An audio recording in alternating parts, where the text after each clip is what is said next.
Ito na nga po yung genuine reform na sinasabi ninyo. Tatamaan kasi yung inyong pamilya. Diba kita niya, Mr. Maravillas? Yung pamilya Marcos, di ba tatamaan? Tatamaan din, pero hindi personal yung interes ng ating Pangulong Bongbong, ng pamilya Marcos. Kaya ito yung gusto niya siguro na maging legacy. Tuldo ka na po ang pamamahala sa ating gobyerno ng mga magkakapamilya. Nakita ninyo sa Senado, 2 senador, minsan nga 3. Magkakapatid, mag-ama, mag-ina. Yung pamilya Villar, Cayetano, Estrada, Ejercito, Tulfo.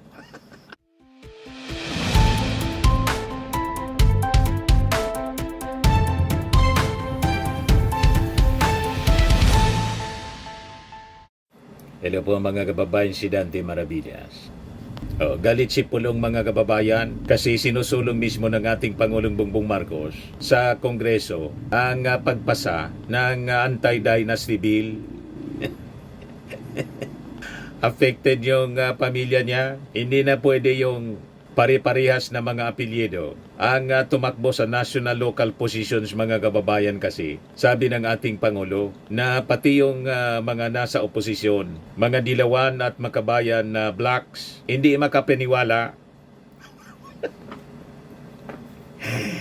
Paano hindi kayo maniniwala na ang nagsusulong mismo, yung mismong ating Pangulo? At ngayon nga po, nag-file na po ng bill sa Congress. Ang nagsulong si Sandro Marcos at saka si Speaker Boji D. Yan 2 hours ago pa lang sa report ng Philippine Star, House Speaker Boji D and Majority Leader Sandro Marcos filed the proposed Anti-Political Dynasty Act which seeks to bar relatives up to the 4th degree from holding key elective posts at the same time. Ayan House Bill number 6771. Ang author mismo ang nag-introduce si Faustino D, Speaker of the House, tapos Majority Leader Sandro Marcos. Galit si Pulong mamaya. Basahin ko yung i-share ko sa inyo yung posisyon ni Pulong. Hindi siya makapaniwala. Anti-dynasty bill for real? Huwag nyo kaming gawing bobo. The Filipino people deserve genuine reforms, not political stunts. Ito na nga po yung genuine reform na sinasabi ninyo. Tatamaan kasi yung inyong pamilya. Diba kita niya, Mr. Maravillas? Yung pamilya Marcos, di ba tatamaan? Tatamaan din, pero hindi personal yung interes ng ating Pangulong Bongbong, ng pamilya Marcos. Kaya ito yung gusto niya siguro na maging legacy. Tuldo ka na po ang pamamahala sa ating gobyerno ng mga magkakapamilya. Nakita ninyo sa Senado, 2 senador, minsan nga 3. Magkakapatid, mag-ama, mag-ina. Yung pamilya Villar, Cayetano, Estrada, Ejercito, Tulfo. Munti ka nang maging 3 yung Tulfo, mga kababayan sa Senado. So gusto itong tuldukan, mga kababayan ng ating Pangulong Bongbong Marcos. Kaya siya mismo yung nag-utos, bigyang priority ang pagpasa ng anti-dynasty bill. Pati yung Party List Reform Act, sinusulong ng ating Pangulo. At yung Independent Commission na mag-iimbestiga sa mga anomalya. Di ba? Kaya nabigla yung lahat. Hindi nila inaasahan na mismong yung ating Pangulong Bongbong ang magsusulong nito. Kaya yung mga nasa oposisyon at mga makabayan black, hindi makapaniwala. But anyway, ito yung patunay mga kababayan na mali yung mga sinasabi nila. So, House Bill number 6771. Sabi dito, introduced by Representative Faustino D, si Speaker D, and Representative Ferdinand Alexander Marcos. The core of democratic governance is the principle of political equality, that every citizen should have an equal opportunity to participate in influence political decision making. Sabi sa kanilang explanatory note, Article 2, Section 26 of the 1987 Constitution provides that the state shall guarantee equal access to opportunities for public service and prohibit political dynasties as may be defined by law. This constitutional provision anya embodies one of the fundamental aspirations of our democratic system, a political system characterized by fairness, equal opportunity, and genuine public service. However, despite this constitutional mandate, political dynasties have remained a pervasive feature of Philippine politics due to the absence of an enabling law that defines and prohibits them. Under this proposed measure, spouses, siblings, and relatives within the fourth degree, civil degree of affinity and consanguinity of a duly elected public officer are disqualified from simultaneously holding identified elective public positions. This bill is a faithful execution of the above constitutional provision, a strategic reform for good governance, in an assertion of the principle that public office is a public trust. It aims to uphold the integrity, competitiveness, and inclusivity of democratic institutions by ensuring that public office is earned through meritocracy and public confidence. Moreover, the bill reinforces the country's alignment with international democratic standards, bolsters compliance with human rights and anti-corruption commitments, and advances equitable political participation across all sectors of society.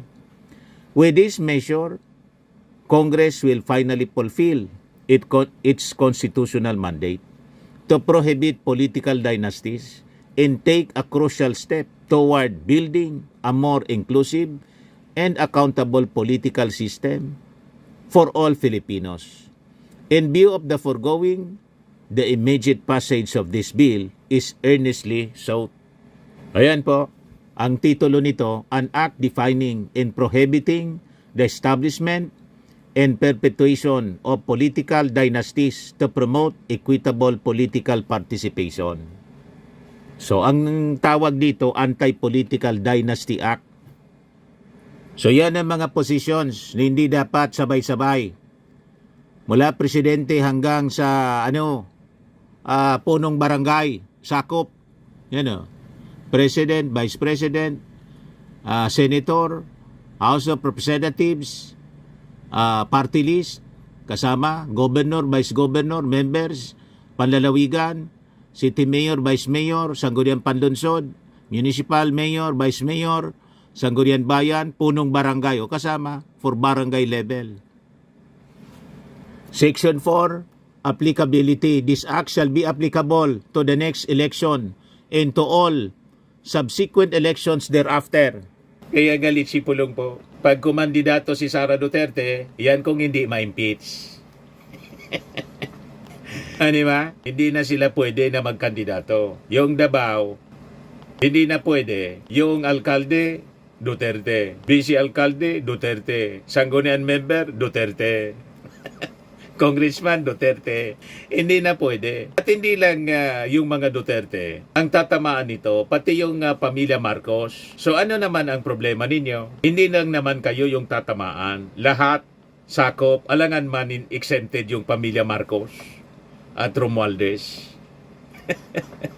The fact na sinusulong ito, mga kababayan, ng ating Pangulong Bongbong at ang author mismo, si Boji, Speaker Boji D. at Sandro Marcos, ready na po ang pamilya Marcos na harapin ang ganitong realities na kailangan na talaga baguhin na natin ang sistema. Magkaroon tayo ng genuine political reforms. Ayan, Section 7, Effect of Violation of Prohibition. The COMELEC shall motu proprio or upon verified petition of any citizen of voting age deny due course to any certificate of candidacy filed in violation of Section 5 of this Act. And the votes cast for the disqualified candidate, if any, shall not be counted and deemed not counted, nor shall such candidate be proclaimed nor be qualified to assume office. Section 8, implementing rules and regulation within 90 days from the effectivity of this Act, the COMELEC shall promulgate the necessary rules and regulation for the effective implementation of this Act. So ang utos ng ating Pangulo, ipasa agad ito. Pag naipasa agad, disqualified na yung mga Duterte na sabay-sabay magkandidato sa iba-ibang posisyon, presidente, vice-presidente, senador, congressman, mayor, konsihal, pati punong barangay. At lahat, hindi lang yung mga Duterte, pati Marcos, in all Filipino Filipino candidates. Hindi na pwedeng sabay-sabay kakandidato sa iba-ibang posisyon, mga kababayan. Ano kayo ngayon? Kaya galit na galit si Pulong. Affected match, mga kababayan. Tinawag niyang political stance. Yan, sabi dito, nagpatama si Davao City 1st District Representative Paulo Duterte sa Administrasyong Marcos matapos ilabas ang panibagong listahan ng mga priority bills na iginiit niyang tila hindi tunay na reforma, kundi pagtatangkang iwasan ang isyu ng korupsyon. Ayon kay Duterte, halata umanong pagpapabango lamang ang ilang panukalang isinusulong kabilang ang anti-political dynasty bill na matagal nang pinangako ngunit ngayon lang muling naalala. Bakit? Kailan ba naging presidente yung ating Pangulo? Di ba 3 years ago pa lang? Siyempre, inuna muna yung mga importanteng legislation na makakatulong sa pagbangon ng ating ekonomiya. At tandaan natin, napakatagal ng panahon ito, nakasaad sa ating konstitusyon, 1987 Constitution. At even yung mga dilawan, after na to make over, mga kababayan, sa posisyon during the time of Cory, wala mang nagpasang anti-dynasty bill, wala mang nagsulong hanggang sa panahon ni Digong. More than 30 years of dilawan regime and hybrid dilawan. Ang mga Duterte, hybrid dilawan. Nagsulong ba sila? Hindi sila nagsulong, hindi nila naisip o intentionally, mga kababayan, talagang inignore nila ito, anti-dynasty bill. Pero tingnan ninyo yung ating Pangulo. Pagkaupo niya, mga kababayan, sa kalagitnaan ng kanyang term, sinulong niya ang reformang ito. Di ba dapat magpasalamat na lang tayo at isupport, imbes na magalit kayo, both the Dutertes, the Dilawans, mga kabayan black, na pinagdududahan ito, mga kababayan, kung sincero ba, at hindi na lang ninyo isulong. Ba't kini-question ninyo yung sincerity na isulong ito? Ba't hindi na lang kayo tumulong sa pag-craft ng batas? Ito, opposition Solons urge Marcos to certify anti-dynasty bill as urgent. Yan sabi ni Laila de Lima. Kung totoong i-prioritize na lang din, bakit hindi pa ito itodo? At totohanin na, sabi ni de Lima. Ganon din ni Sindanya, Percy Sindanya. Prioritizing is not enough. He should certify these bills as urgent as soon as possible. Hindi na kayo nakontento. Mismo nga yung speaker yung nag-sponsor, pati si Sandro Marcos. Tumulong na lang kaya kayo sa deliberation. Kasi importanteng mapag-usapan itong maayos. Kaya ang term na ginamit po, priority bills. Hindi niya sinertify as urgent para mapag-aralan ninyong mabuti, hindi magkamali-mali. Ngayon, importante yung ating Pangulo mismo nagsusulong nito as priority bills. Ano't hindi na lang ninyo tulungan? Napaya kasi kayo. Kasi kahit nung panahon ni Pinoy, nakaalyado ninyo, hindi man nakapasa. Walang nagsulong para ipasa ang anti-dynasty bill. O di ba? 37 years yung lumipas after na umipekto yung 1987 Constitution. Wala mang nagsulong nito na maipasa. Ngayon na may nagsulong na, mismo yung ating Pangulo ang nag-utos na i-prioritize. May komento pa rin kayo. Hindi nga nangyari sa dilawang administrasyon. Ba? Hindi na kayo makontento. Magpasalamat na lang kayo kasi nagsusulong nito mismo ang ating Pangulo. At si Speaker Bojidi at mismong anak ng Pangulo, si Sandro Marcos. O di ba dapat ipagpasalamat ninyo? Naiinsulto kasi kayo, hindi kayo yung nag-initiate at hindi ninyo inaasahan na mismong ating Pangulo ang magsusulong.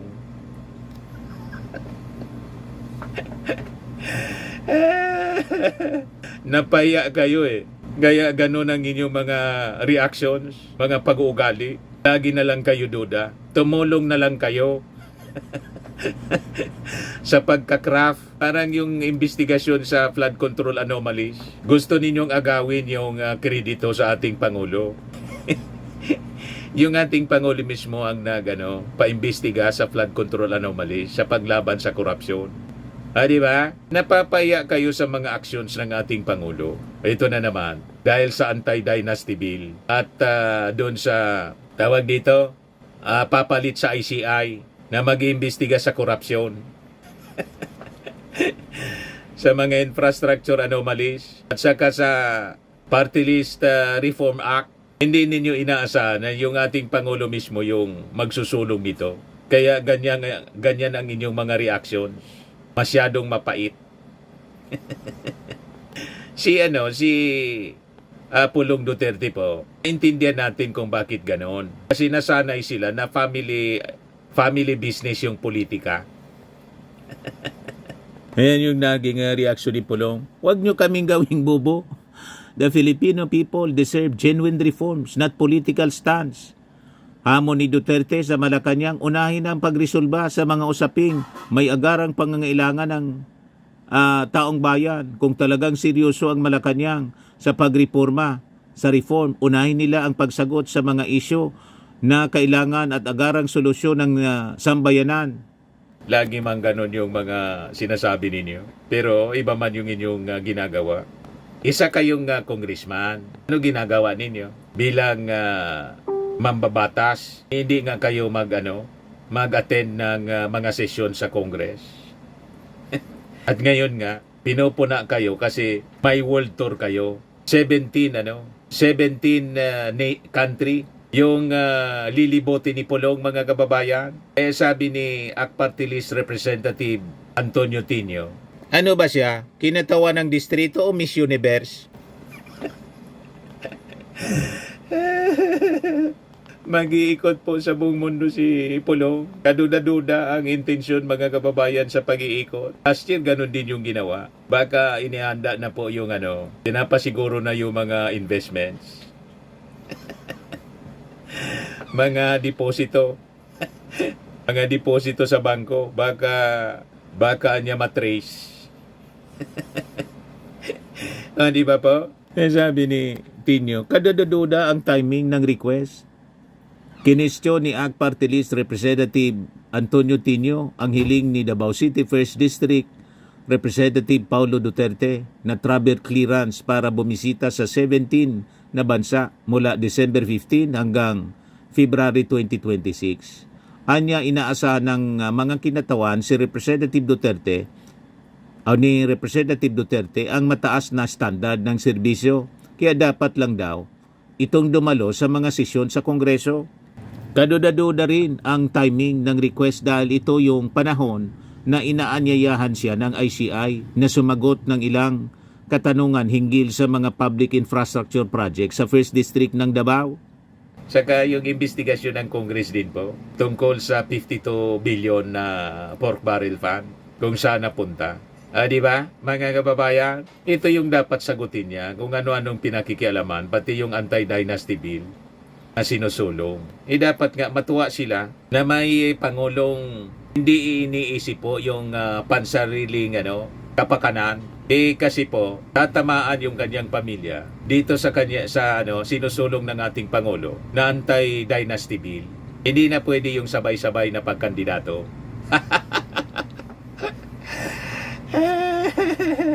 Tapos yung negosyong politika, mga kababayan kasi. Kaya uminit yung ulo ni Pulong.